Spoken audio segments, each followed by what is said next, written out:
Learning intervention. First tonight on Our News Live at 7. New startling figures show more than 40% of students seriously impacted by learning losses.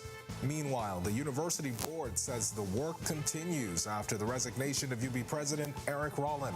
Plus, almost a year later, a trial date has been set for the boating tragedy that killed 17 people. And then at Our News at 7:30, the Nassau Cruise Port Chief says we are standing by our numbers after government labeled the port a bad deal. Our News Live at 7 starts right now.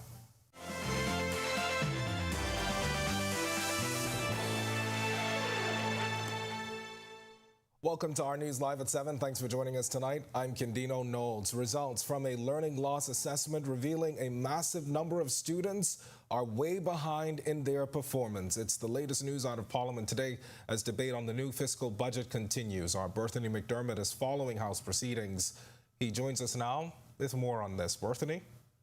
Kendino, Education Minister Glenys Hannah Martin explaining just how significant the issue of learning loss is and told Parliament that more than 40% of students are in need of urgent intervention. The testing is telling us that on average, 44% of our students need urgent intervention. The startling statistics come from an assessment by Renaissance Learning Incorporated with 40,000 students tested in 2-round cycles beginning in February. But the education minister is saying she doesn't believe the students in need of intervention are simply due to pandemic-related learning loss. I am inclined to believe that this 44% of our student population is not necessarily all that we can put into what we call learning loss.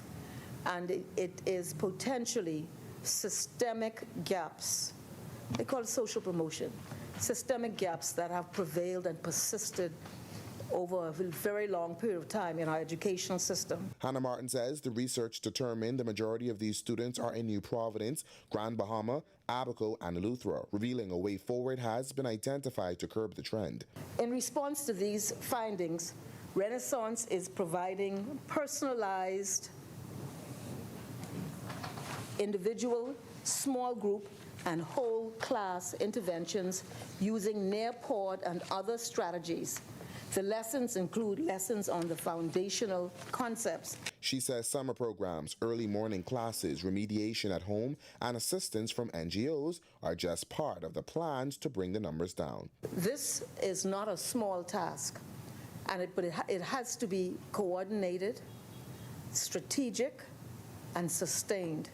And this is what we are looking at in the short term. I hope it's short term. It may be short to medium term, to intervene with these young people to allow them to catch up.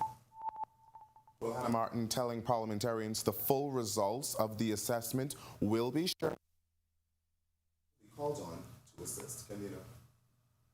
All right, thanks a lot, Berthany. And still on education, Hannah Martin says the selection of a new president for the University of the Bahamas is solely up to its board of trustees. Her comments coming after Free National Movement leader Michael Pintard questioned the process. The University of the Bahamas is autonomous, and I think I had expressed comments in here before about my views about certain things, about decisions taken, but it's their jurisdiction, and I think perhaps the question should be best put to the board. Hannah Martin previously expressed concern about UB's president being a non-Bahamian and asserted UB will have a Bahamian president in the future. During the budget debate today, Pintard said the matter should be addressed by the Prime Minister.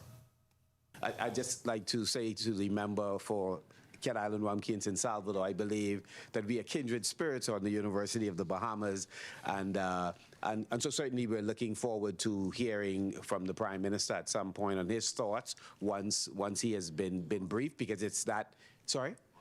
On the University of the Bahamas and the way forward. And so it is my hope. It is an autonomous body, but every one of our autonomous body, the Prime Minister's weighed in on at some point. And so we hope no departure would exist with this as well. Meanwhile, UB Chair of Board of Trustees Allison Maynard Gibson says as an independent entity, the university still seeks to accomplish its goals as leaders come and go. One of the responsibilities of the board and the university is to be free from political influence.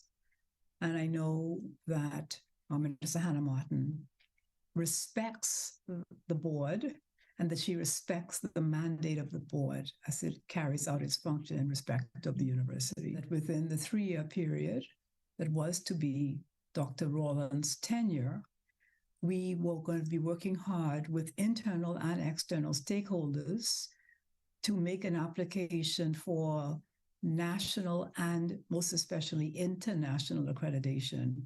That objective has not changed. With former president of the then College of the Bahamas, Janine Harder, appointed as acting president until July 2025, the King's Council says she's confident in her abilities to continue the mission. We're looking for someone, as we stated before, who's had experience with the accreditation process and with managing not just any institution, but academic institutions that have been in crisis. If a president or a CEO, unfortunately, has to resign to find a pair of capable hands to pursue the objectives that have been stated, and that's what we have done. 4 people facing manslaughter charges over the drowning deaths of 17 people will be tried next year. In a court hearing before Justice Gilomena Archer Mins, Donald Watson, Eulin McKinney, Mackenzie Jerome, and Wilbans Joseph learned they would stand trial on June 5th. Prosecutors allege they are criminally responsible for the death of 17 Haitian nationals, including a pregnant woman who died when the 32-foot speedboat capsized off Nassau Harbor on July 24th last year. Watson, the alleged captain, and McKinney were rescued along with other survivors of the tragedy. Investigators later arrested Jerome, the alleged owner of the boat, and Joseph, one of the alleged organizers of the trip. Meanwhile, a scuba diving trip on Tuesday ending in tragedy after a 46-year-old American woman from North Virginia allegedly drowned. Police say shortly after midday, she was scuba diving on Pearl Island when she started experiencing difficulty breathing. Police say she was retrieved from waters and transported to Princess Margaret Hospital, where she was seen and examined by a doctor who pronounced her dead. Investigations are said to be ongoing. And family islands will not be left behind when it comes to proper health care. The word coming from Health Minister, who we will get to in a moment, but for now, it's time for your first look at temperatures. Meteorologist Ian McKenzie, that is standing by in the Weather Center. Ian? Thanks, Gindino, and good evening, Bahamas. Welcome to our first look at weather for this evening. Currently outside our studios, we're under mostly fair skies with a temperature of 85 degrees. Our winds are out of the south-southeast at 9 miles per hour, with a feels-like temperature of 83. Current conditions across our country right now: in Freeport, nation's second city, 84, Marsh Harbor, Abaco, 85, 86 Alistown, Bimini, 84 in Great Harbor Key, the Berries, also 84 in Governor's Harbor, Eleuthera, and Nicholstown, Andros, and 85 in the capital city. In the Central Bahamas, 85 in Camps Bay, also in Georgetown, 84 in Otterstown, Kid Island, and Deadman's Key, Long Island, and 82 in Coburn Town, San Salvador. In the Southeast Bahamas, we have 85 in Duncantown, Ragged Island, Delectable Bay, Crooked Island, and Colonel Hill, also at 85, 86 in Abrahams Bay, Maguana, 86 in Matthewtown and Nagua, and rounding up our temperature profile, 88 in Providenciales, Turks and Caicos. Here's a first look at our satellite and radar imagery at this time. We have some cloudiness associated with a squall line that's been pretty much triggering a few pockets of showers and thunderstorms across our extreme northwest Bahamas. This is all in response to a stationary front that's sitting across the northern Florida area that's caused quite a bit of havoc over that area today. Elsewhere across the central and southeast Bahamas, we're under high pressure, and this is suppressing most showers and convection. That's your first look at weather. Stay tuned. More weather is still to come. Still to come on our news, not left behind, how the health minister says his ministry is tackling health care on the family islands. Final briefing. The press secretary officially demits office as he starts a new chapter in the public service. And in tonight's Sustainability First, making public transportation greener, how the climate crisis calls for going a step further, when our news returns. From the experts that created the Kentucky Chicken Sandwich comes the crispy barbecue sandwich.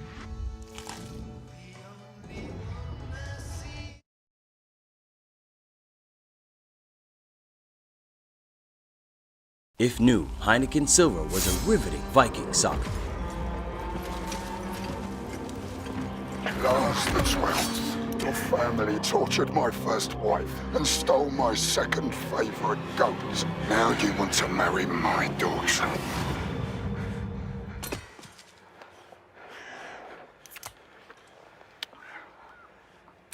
Okay. All the taste, no bitter endings. Smooth, fresh, silver.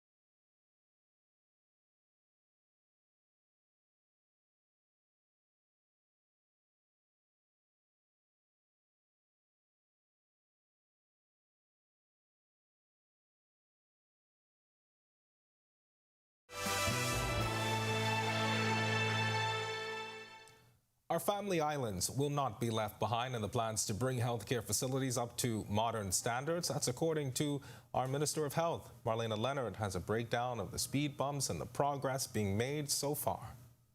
The work to improve Family Island healthcare facilities and emergency health services, including the long-awaited access to ambulances on the islands, is ramping up. This is not only about Nassau and Freeport. It is about the Bahamas and ensuring that the patient in one of our far-flung islands have the same access to quality health care as those who are in the capital. Under the procurement process, under the IDB loan facility, we intend to procure some 30-plus vehicles, 14 ambulances. Ambulances are very difficult to access, but fortunately for us, we got a window opening about a month and a half ago, and we intend to execute it. When it comes to getting ambulances for the Family Islands, Managing Director of the Public Hospitals Authority, Dr. Abinette Roll, says funding isn't the issue. It's not a matter of lack of funding, it's the availability of the ambulance. I can tell you that it takes anywhere from 18 months to 24 months for us to be able to procure ambulances. She adds efforts to address shortages in trained emergency medical technicians are going to be addressed as soon as next week in Grand Bahama. I actually have 5 persons who are starting classes as EMT on Monday, June 19th. They will be sent into the second city, Grand Bahama, because there is an uptick of the demand there, and so we will be training there. Reporting for Our News, I'm Marlena Leonard.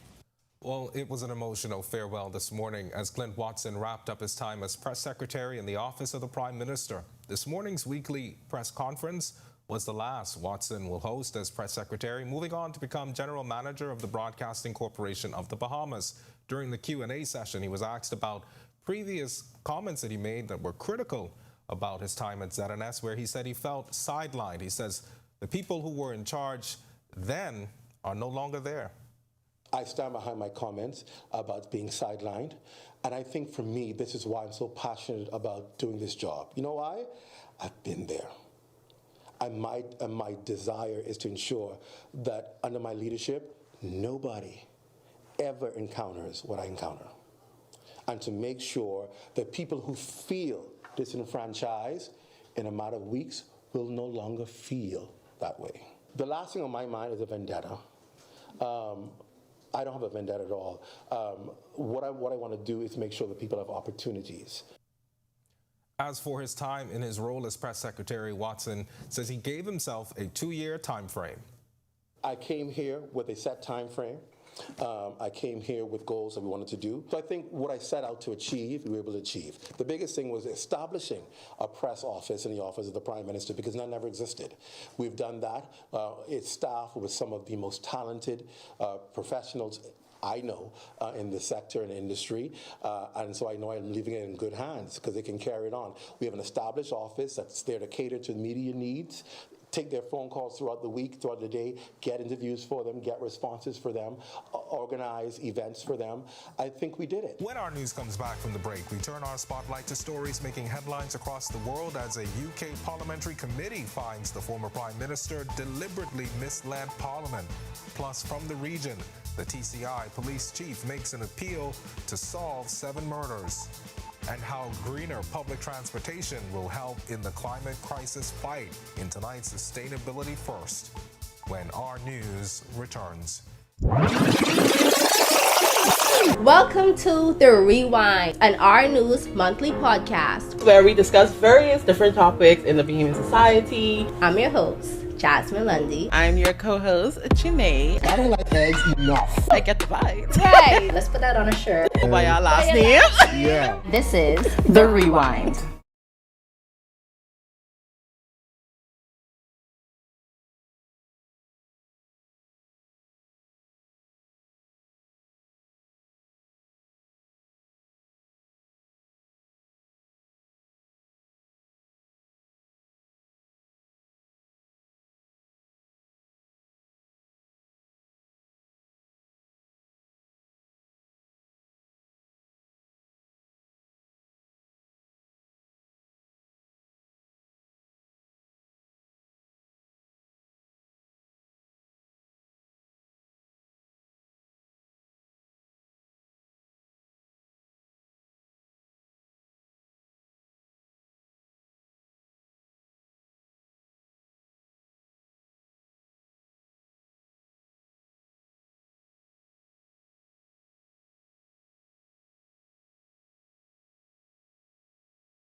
This is Our News. Welcome back. We turn our attention now to stories making headlines across the world.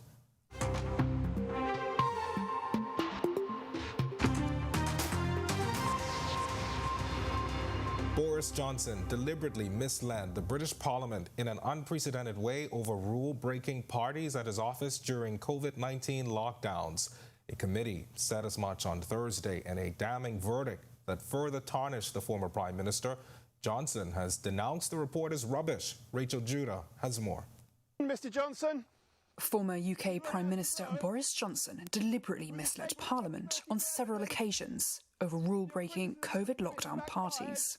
That's according to a long-awaited report produced by the Privileges Committee, the main disciplinary body for British lawmakers. The report, published on Thursday, also accused Johnson of being complicit in a campaign of abuse and attempted intimidation towards them. Johnson has shot back at the findings, describing the report as deranged. He's further accused committee members of waging a vendetta against him. The report covers 6 events held at Downing Street and concludes Johnson committed a serious contempt, made worse by the fact that it was committed by the Prime Minister. Although Johnson has apologised for his conduct, he has repeatedly denied deliberately misleading Parliament. He says he took advice from his aides and that his office were following the rules. Say to you, hand on heart, that I did not lie to the House. The committee rejected his defence. Survivors from a fishing boat that sank off southern Greece in one of Europe's worst migrant disasters say up to 100 children may have been on board. At least 78 people have already been confirmed dead in the disaster, but many more could still be missing at sea, with reports suggesting up to 750 people were on that vessel. The Coast Guard has been criticized for not intervening earlier, but authorities say their offer of aid were refused. Rescuers are still searching the area. Federal prosecutors agreed to drop 5 of the 13 criminal charges against FTX founder Sam Bankman-Fried if the court would set a second trial for those charges early next year. The move is a small win for Bankman-Fried, who was initially charged with 8 federal counts of fraud and conspiracy when he was extradited from the Bahamas in December. Following his return to the U.S., federal prosecutors tacked on 5 more charges. He has pleaded not guilty to all of them. And Royal Turks and Caicos Islands Police Commissioner Trevor Botting has issued a public appeal for assistance in solving 7 murders. In an address on Wednesday, the top cop urged islanders to work with police in a way similar to the way they did in 2022 when they provided information that led to several criminals being arrested and charged. Botting revealed 5 of the 7 murders are connected to gang activity. All right, well, carpooling and the use of public transport are often the first pieces of advice given on how to reduce your carbon footprint, but the climate change crisis we're facing might call for things to go a step further. In tonight's Sustainability First, Marlena Leonard has more about international efforts to decarbonize public transport. Bahamas First, putting sustainability first for our people and our environment. What's first for you and the planet comes first for us. We already have extensive bus routes here in New Providence, but around the world, some countries are going beyond that, making moves to decarbonize public transport with renewable energy methods. In a report released by the International Association of Public Transport last summer, 58 public transport operators and authorities were surveyed. Of that number, 85% include energy transition to renewable energy in their strategy, 73% have goals to achieve carbon neutrality, and 55% will have implemented science-based targets in the coming years. Now, how can we take steps toward decarbonizing public transport here in the Bahamas?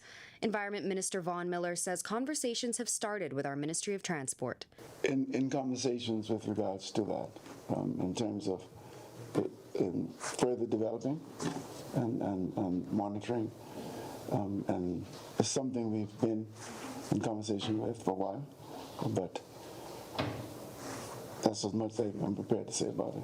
Reporting for Our News and reminding you to put sustainability first, I'm Marlena Leonard.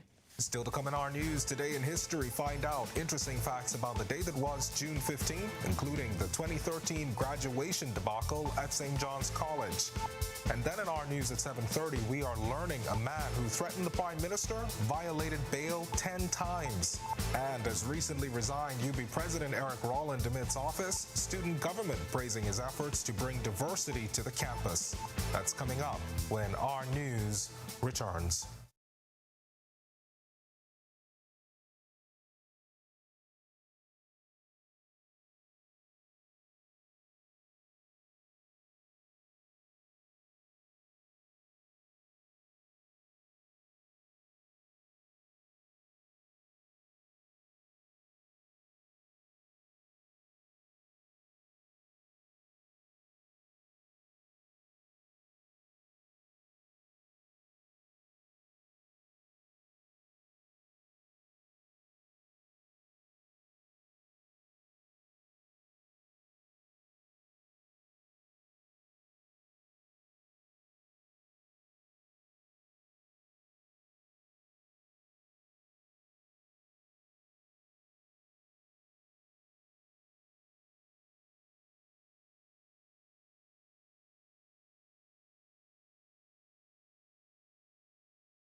Welcome back to Our News. It's time now to turn our spotlight on events that shaped the day that was June 15th. Take a look.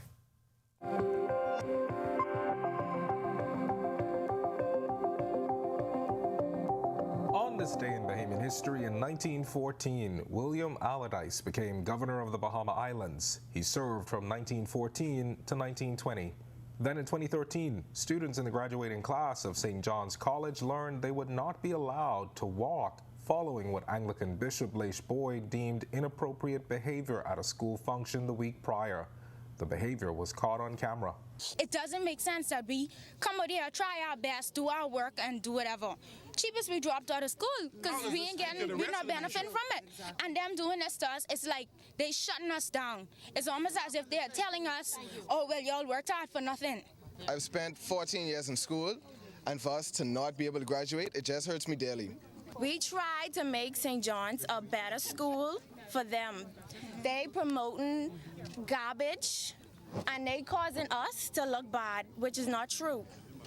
For this simple video, when they have other people in classrooms doing things that are not good, and we don't do this stuff. So for a person who's been here for 13 years, that's hurtful. I think that is really discriminating, and it really hurts me to my soul. It's not fair and it's unjust, and it's discouraging. Then in 2015, 1 week after then Marco City MP Greg Moss resigned from the Progressive Liberal Party, then Bamboo Town MP Renwood Wells revealed he was also considering quitting the party. Wells said he fully supported Moss's decision and that as for him, anything was possible. I will run in the 2017 general elections, whether I am nominated or not. Then fast forward to 2016. Following a failed gender equality constitutional referendum, President of the Court of Appeal, Dame Anita Allen, delivered the keynote at the 8th Annual Eugene Depuche Distinguished Lecture, where she called for more tolerance when examining the human rights issues of our time. She spoke specifically to the issue of same-sex and civil unions and said the option remained open despite the failed referendum. I trust that the issue will be debated with less acrimony and more tolerance than the issues in the recent referendum, and that proponents and opponents will desist from the homophobic, xenophobic, and misogynistic rhetoric which characterize that debate. Continuing in this vein will only lead to the kind of tragedies witnessed in Orlando this past weekend. And finally, in 2021, Mangrove Key, Central and South Andros Member of Parliament Picewell Forbes rested his head on his desk in the House of Assembly, sobbing as he made his final contribution to a budget debate. The three-time MP for the area had previously said he would not be seeking re-election. As he wrapped up his presentation, Forbes thanked those who supported him and got a standing ovation before taking his seat. Mr. Speaker, with your concurrence, I support the honourable budget and I take my seat. Thank you very much.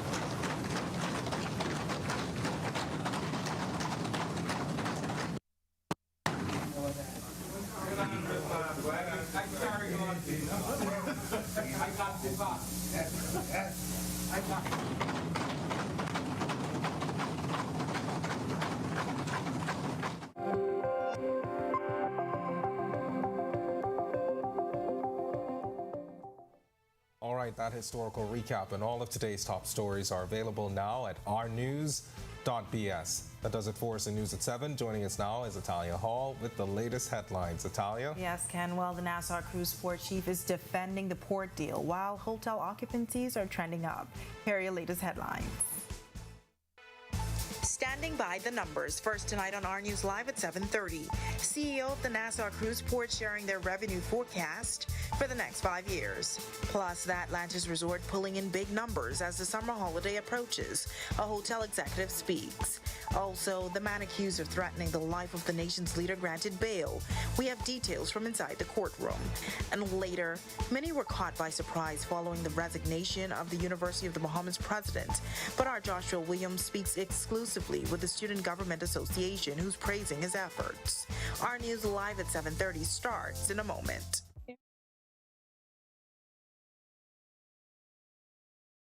At Doctors Hospital, our lamp just got brighter.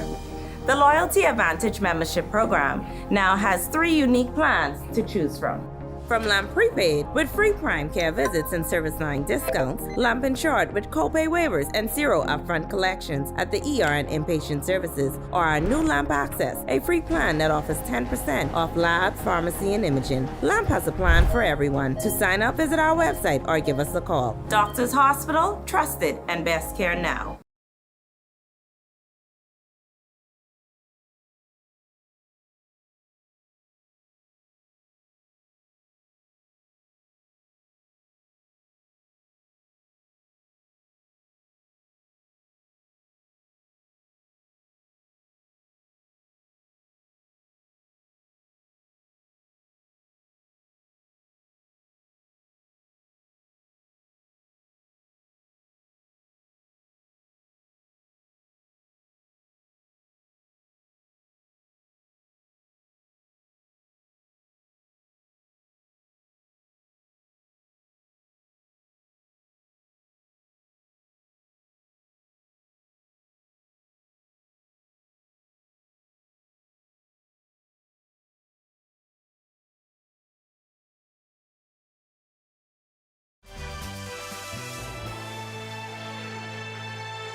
Welcome to our news and thank you for joining us. I'm Natalia Hall. A man accused of threatening the life of Prime Minister Philip Davis is accused of violating his bail 10 times. Prosecutors say a condition of his bail was having to be electronically monitored. However, the 22-year-old failed to charge his ankle monitoring bracelet. We got more from prosecutors in a moment, but first, in the House of Assembly Wednesday, Immigration Minister Keith Bell labeled the agreement between government and the Nassau cruise port a bad deal. Tonight, the cruise port CEO says he stands by the numbers released to investors and the public. The Nassau Cruise Port releasing their revenue forecast for 2023 through 2027, prompting Immigration Minister Keith Bell to blast the deal between government and the cruise port. CEO of the Nassau Cruise Port, Mike Morris, says they are willing to stand behind those numbers and that just this morning he had a conversation with Bell. When the country was once again opening the door to cruise tourism, it happened right here at Nassau Cruise Port. And the minister was instrumental from an immigration perspective in getting our tourism product back on the water. And so I expressed my gratitude to him. Following that, he very swiftly pledged his continued support and that support of his ministry. He mentioned that, we must have a strong partnership between Nassau Cruise Port and the government of the Bahamas. Morris says their numbers are strong, surpassing the record-breaking numbers from 2019. Those passenger numbers are what drive the profits of the company, which fuel the dividends going to investors. So comments that are happening in other places, I don't think should be a concern for our investors. Since the cruise port's opening on May 26, he says visitor and vendor feedback has been phenomenal. The experiences that we're hearing about from the vendors that we have through the marketplace and through the port square is very, very positive. In talking with downtown business operators, most recently 30 minutes ago on Bay Street, their business is up. People on Woods Rogers, their business is up. Reporting for Our News, I'm Megan Shepard. Tourism numbers seem to be up as summer approaches. This as Senior Vice President of Government Affairs and Special Projects at Atlantis, Ron Roberts, says the hotel has had a strong year-to-date performance, adding that business has rebounded really well coming out of the COVID-19 pandemic. We're essentially kind of full this week, with occupancies in the 90s at some of our properties and in the 80s at a few others.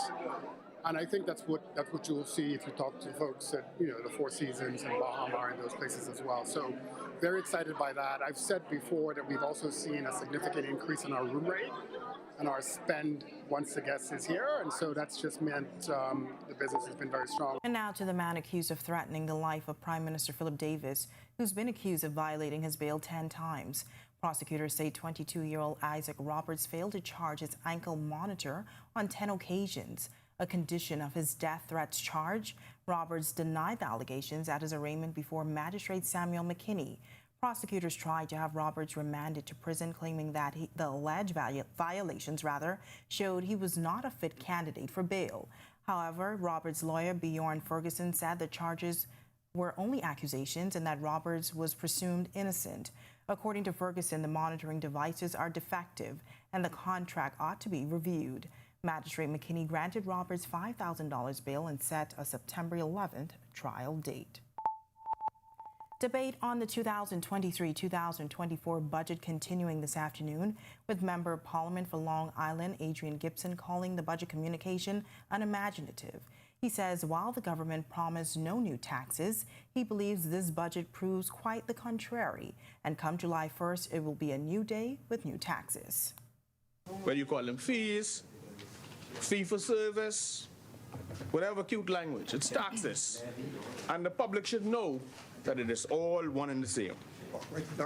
This budget represents much of the same old. And it's a budget laced, Mr. Deputy, with sneaky hidden taxes. This is a do-nothing budget. It's a placeholder. This is not a budget worthy of the 50th year of independence. There are no promised or significant highlights. Now, the opposition MP says he does support some aspects of the budget, such as the amendment to the Family Island Encouragement Act, the Agricultural Sales and Services Bill, and the amendment for an increase in the constituency capital grant. But there were still some aspects he took exception to. In a nutshell, the social services budget has been decreased. VAT remains on medication and insurance, and on baby food and feminine products. The Public Hospitals Authority, which I am reliably told is already underfunded to the tune of some 30 to 50 million per year, also saw a $10 million budget decrease. We also see a cut to the public service budget.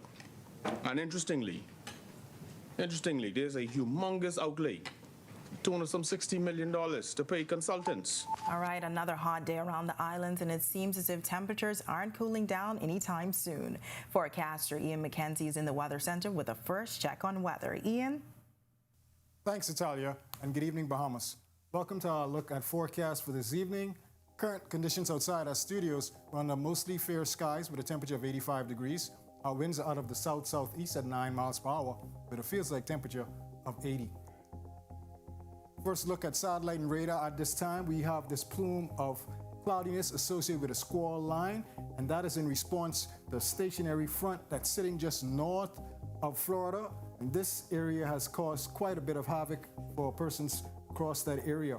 Elsewhere across our country, we have mostly fair skies, and this is courtesy of a predominantly relatively stable atmosphere, courtesy of a high-pressure system. Stay tuned. The extended forecast is still to come. Still to come on our news, in less than a year, the president of the University of the Bahamas has resigned. The Student Government Association speaks exclusively with our Joshua Williams. And I think him being here would have allowed diversity to the campus. That's my personal belief. Plus, upgrades are on the way for schools across the country. And Fathers in Media. Tonight, we introduce you to the fathers of our TV. Our Berthany McDermott has a story. And that's all coming up when our news returns. Welcome to The Rewind, an Our News monthly podcast, where we discuss various different topics in the Bahamian society. I'm your host, Jasmine Lundy. I'm your co-host, Janae. I don't like eggs enough. I get the vibe. Right, let's put that on a shirt. Go by our last name. Yeah. This is The Rewind.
School repairs slated for the upcoming budget period will cost more than $37 million. Education Minister Glenys Hannah Martin says the figure will cover various corrective measures and the construction of 3 much-needed schools. There will also be additional classroom blocks at a few schools to help with overcrowding. Notably among those classroom blocks are the construction of a classroom block at Cooperstown at a cost of $3.7 million, construction of a classroom block at Arthurstown at a cost of $3.9 million, construction of a classroom block at Patrick J. Bethel High School at a cost of $4.9 million, construction of a classroom block at Emma Cooper Primary School at a cost of $600,000, and construction of the administrative block at Foxtown Primary at a cost of $600,000. And still on education, a student government representative at the University of the Bahamas is reacting to the sudden resignation of University of the Bahamas president. Our Joshua Williams has his reaction. The resignation of University of the Bahamas President Dr. Eric Rowling caught many by surprise, as he had only held office for less than a year. After a lengthy, exhaustive process, Dr. Rowling was named UB President in May 2022. Shortly after he was named, Education Minister Glenys Hannah Martin distanced the Davis administration from the decision of the board of the University of the Bahamas to appoint a non-Bahamian president of the institution, saying she expects that in short order a Bahamian will ascend to the top post. With Dr. Rowland now on his way out, Student Government Association President Matthew Williams says Rowland benefited the association and students. And we will discuss student matters, whether that be continuing online school, seeking accreditation for online school, and other problems the university faced with infrastructure and stuff like that. I wasn't able to get as far with those policies alongside him as I would have liked to. However, he did push to get the university as far as possible, as well as signing MOUs to ensure that we were funded, as well as get programs so students could study abroad. Williams also reflects on the little instances that made Rowland stand out. He would have left the meeting right before then and entered into the signing of that MOU signing. And he would have been in meetings all day from 9 a.m. into that signing. So I think I showed his dedication. In a press release, the university stating Janine Hodder, who served as president of the then College of the Bahamas between 2006 and 2010, will serve as acting president until July 2025. Williams says he wants current and future leaders of the university to take the institution to the next level. Bringing back up the culture and bringing up the pride, and then definitely infrastructure. We need to get dorms on campus. We don't need to have our people, our students, leaving this campus to go all the way by T.A. Thompson just to get sleep. And then we need to fix the hours as well. Someone needs to be willing to understand that this school is a university and not just a high school, and we need to treat it as such. Reporting for Our News, I'm Joshua Williams. It's now time for tonight's Financial Market Minute, brought to you by RF, your local investment bank.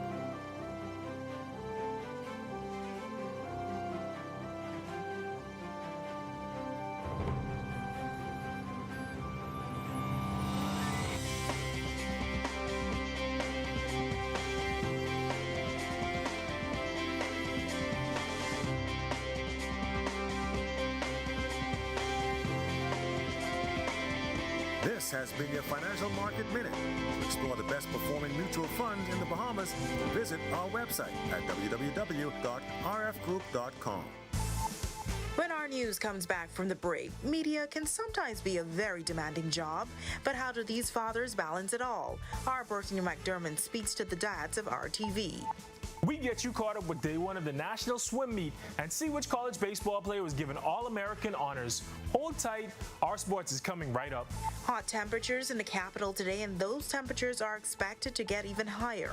Forecaster Ian McKenzie is back in the Weather Center when our news continues. If new, Heineken Silver was a riveting Viking soccer.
Today's sports update is sponsored by Michelob Ultra, distributed in the Bahamas by Jimmy's Wines and Spirits.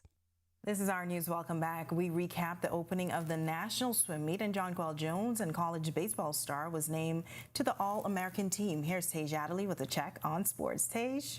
Thanks, Italia. Hello, good evening. Welcome to Our Sports. I'm Tej Adderley. The National Swim Meet began today despite a rainy start. Our Sasha Lightburn was there to cover the action. Despite the rainy start, the morning session of Day 1 at the Bahamas Swimming Nationals began on time and saw swimmers in several heats of several races hit the pool. I'm super excited for the meet this weekend. It's usually a very fast meet, so it's a place to drop time for sure. I'm really excited. This is a big meet, a lot of fast guys. Some of the best swimmers in the country pull up to this meet, so iron sharpens iron. Head coach of Howard University's swim team is Nicholas Askew. He spoke about the expectations for his team. For our team, this is another, date for us on the track to continue to promote the opportunities for Olympic swimming. Mako Aquatic Swim Club are the 4-time defending champions. Their head coach is Trevano McPhee, and we asked, is the goal to take home a 5th consecutive crown? We're open for a 5th win. That's the goal. That's the plan. Coming out this morning, that was in the back of our mind, just, coming in, performing well. Now, the evening session for tonight is already underway. They got started at 6 p.m. Tomorrow's session will begin at 5:30 with the official opening ceremonies for the Nationals on Saturday and Sunday. The sessions begin at 9 a.m. in the morning and 6 p.m. in the evening. Back to you, Tej. Moving on to college baseball, Dalen Adderley has had a season for the ages. The Texas Southern outfielder has been named Conference Hitter of the Year, Conference MVP, and HBCU All-Star. He adds another accolade to his already impressive list. All-American. Dalen Adderley has been one of the best hitters in all of college baseball this season. The Texas Southern outfielder has been one of the nation's leaders in OPS and batting average. For his prodigious hitting talent, Adderley was named Conference Player of the Year and Hitter of the Year, and now he's an All-American. Yesterday, the College Baseball Writers of America named Adderley to the 3rd team on its All-American list. Adderley is one of only 2 players from an HBCU to be on an All-American team this year. That was a wrap for sports today. I'm Tej Adderley. When our news comes back from the break, Ian is in the Weather Center to help you with your weekend plans and the extended weather forecast. And how do these dads find work-life balance? They're telling it all ahead of Father's Day. Stay with us.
Welcome back to Our News. Warm weather conditions outside the Our News studios this evening. Ian is back in the Weather Center with your extended weather forecast. Ian? Thanks, Atalia. Welcome back, everyone. Here's a look at extended forecast. In our satellite loop right now, we have some cloudiness, and this was, again, associated with a squall line that passed across the extreme northwest Bahamas. This triggered one or two pockets of showers. Some were heavy, thunderstorms severe at times, prompted severe weather warnings across that area. Elsewhere across the country, expecting mostly fair skies courtesy of a building high-pressure system. However, now we do want to monitor the tropics at this time. The National Hurricane Center is expecting a tropical wave to move off the coast of West Africa late tonight into early tomorrow, and this could develop into a system, so we want to pay attention to that. In your boating forecast across all areas, winds will be southerly at 10 to 15 knots, falling light and variable at times. Your seas will be 1 to 3 feet near shore, but up to 2 to 4 feet offshore, and you can expect a low tide tonight at 1:25 a.m. Here's a look at your national forecast.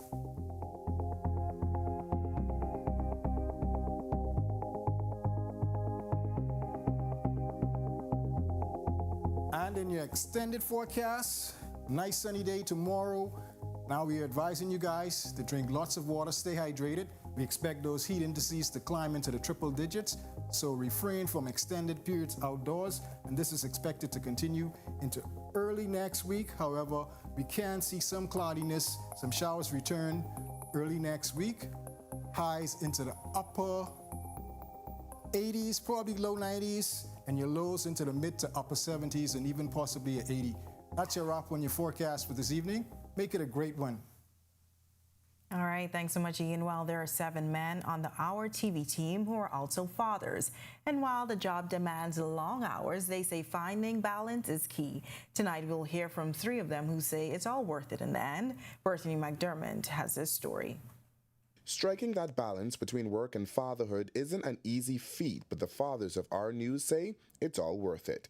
When asked to describe balancing fatherhood and the demands of news and television, they say it's tough. I had a question put to me a couple of weeks back. I said, Daddy, you gone again? All right. But they get it. They get that Daddy has to go. They get Mommy has to go.